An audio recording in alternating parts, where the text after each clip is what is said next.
हाय बच्चों, हम लोग some basic concept of chemistry के अगले बिंदु को जानने वाले हैं, जिसमें हम लोग some important properties of elements and compounds का अध्ययन करेंगे। लेकिन इस वीडियो को लाइक, शेयर और सब्सक्राइब करना नहीं भूलेंगे। ये कुछ महत्वपूर्ण बिंदु हैं जो कैरेक्टर एलिमेंट्स और कंपाउंड्स के हैं। सबसे पहला है, इसको हम लोग बोलेंगे एलोट्रॉपी। एलोट्रॉपी क्या है? तो एलोट्रॉपी है एक ही एलिमेंट का भिन्न भिन्न रूपों में पाया जाना, जिनके फिजिकल और केमिकल कैरेक्टर अलग होते हैं। जैसे ये कार्बन है, तो कार्बन जो है उसके दो अपरूप होते हैं, दो उसके एलोट्रॉप्स होते हैं। एक क्रिस्टलाइन होता है और दूसरा एमॉर्फस होता है। जो क्रिस्टलाइन अपरूप है उसमें हीरा है, ग्रेफाइट है, फुलरिन है, और जो एमॉर्फस अपरूप है उसमें काजल है, कोयला है और चारकोल है। बहुत प्रकार के चारकोल, वुड चारकोल, लकड़ी को जलाओगे तो, कार्बन को जलाओगे, यदि आप ब्लड को जलाओगे तो ब्लड चारकोल, अस्थि को जलाओगे तो अस्थि चारकोल। फिर देखेंगे दूसरा कैरेक्टर है पॉलीमॉर्फिज्म। ये कंपाउंड के कैरेक्टर है। एक ही कंपाउंड का एक ही फिजिकल स्टेट में अलग अलग क्रिस्टलीय रूपों में पाया जाना। जैसे ये जिंक सल्फाइड है, ZnS, और ZnS के दो रूप हैं। एक को बोलते हैं ऊर्जाइट और दूसरे को बोलते हैं जिंक ब्लेंड है। दोनों का सूत्र यही होता है, यही फार्मूला है, जिंक सल्फाइड। लेकिन एक को ऊर्जाइट बोलते हैं, दूसरे को जिंक ब्लेंड बोलते हैं, यानी दोनों रूप उसके अलग अलग हैं, दोनों अलग अलग क्रिस्टलाइन फॉर्म है।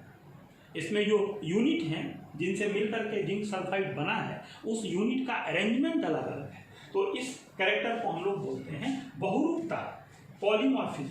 फिर अगला कैरेक्टर है समाकृतिकता, इसको बोलते हैं आइसोमॉर्फिज्म। आइसोमॉर्फिज्म क्या है, समाकृतिकता क्या है?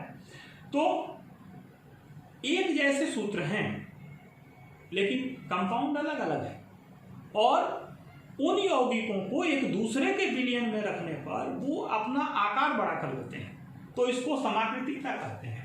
जैसे आपने एलम को जाना है, दो एलम ले लीजिए, ऐसा एक एलम K2SO4 इंटू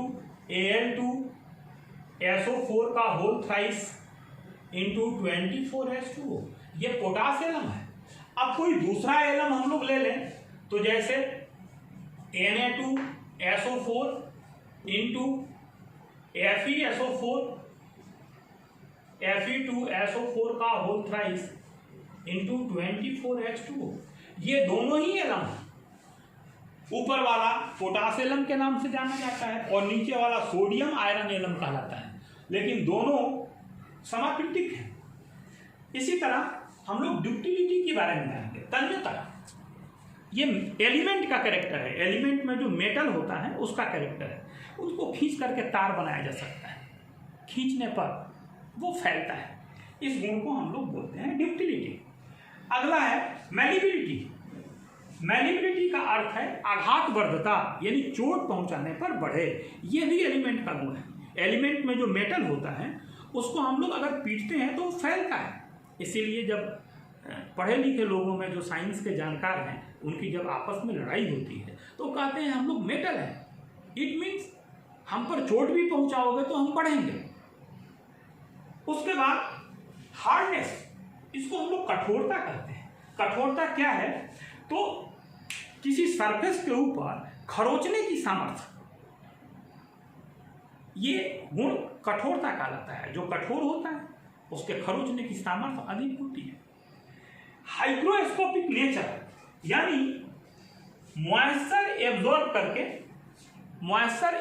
करके, जैसे हम लोगों ने अभी डिटेक्शन पढ़ा था, तो डिटेक्शन में हमने कहा था कि कार्बन और हाइड्रोजन का डिटेक्शन ऑर्गेनिक कंपाउंड में कैसे करेंगे।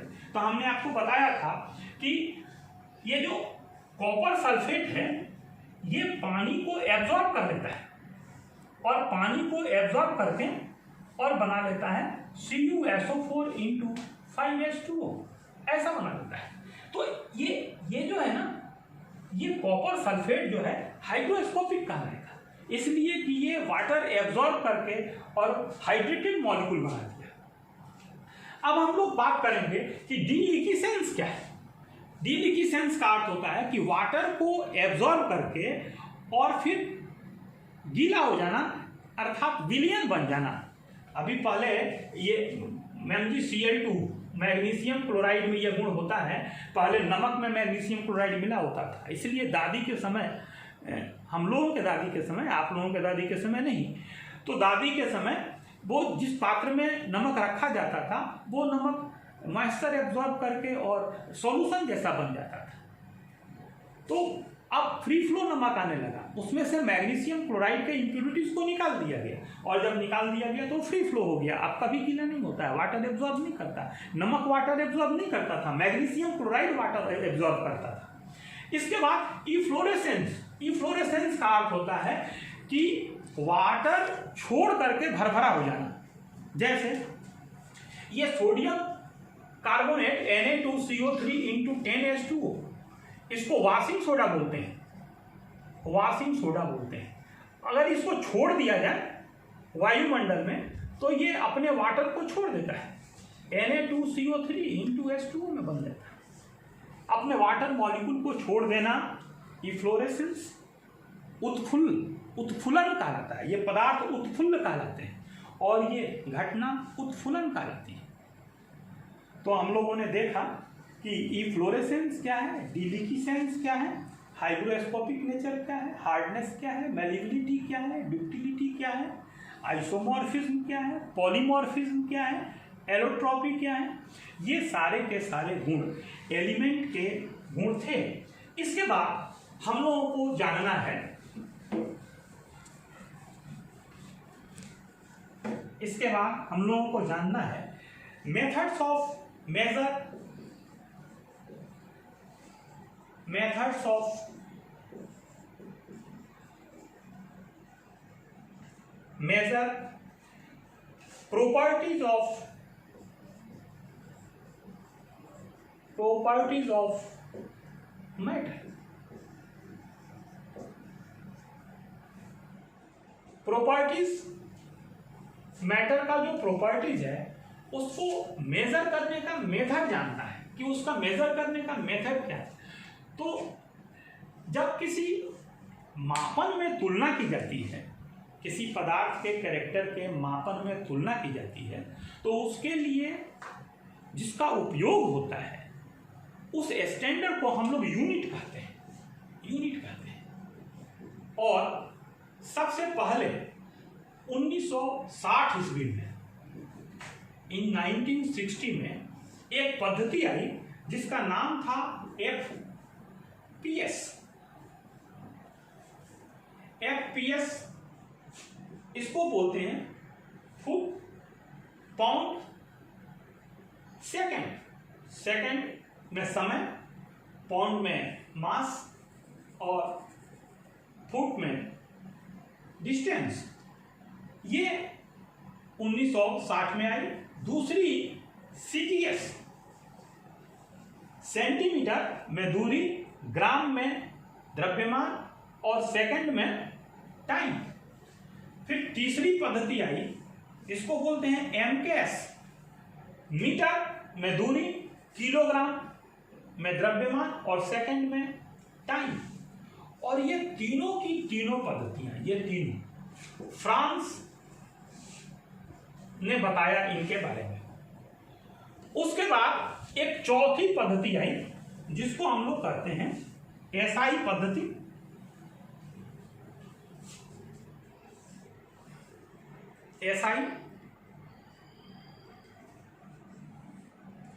SI का अर्थ होता है सिस्टम इंटरनेशनल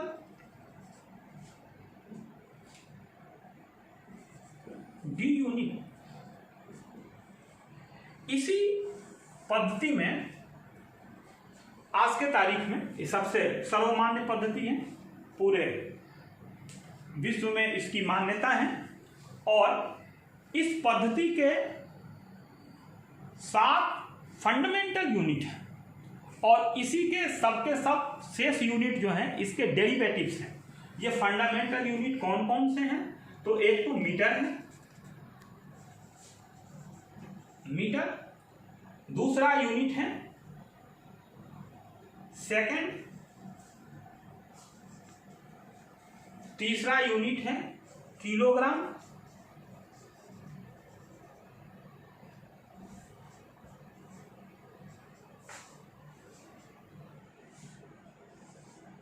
चौथा यूनिट है एम्पियर,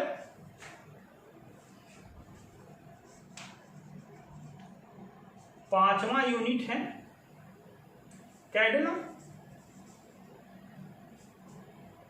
छठवां यूनिट है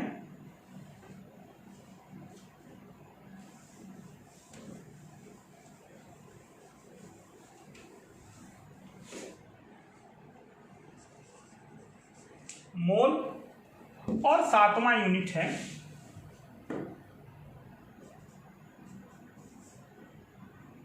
केल्विन। मीटर में दूरी नापी जाती है, सेकंड में समय नापा जाता है, किलोग्राम में द्रव्यमान नापा जाता है।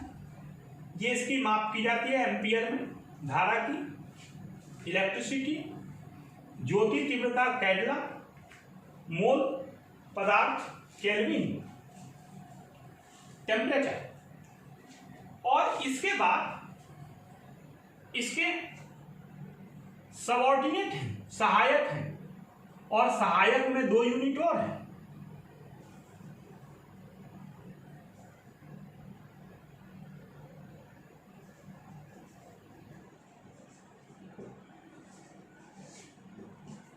और ये 2 यूनिट हैं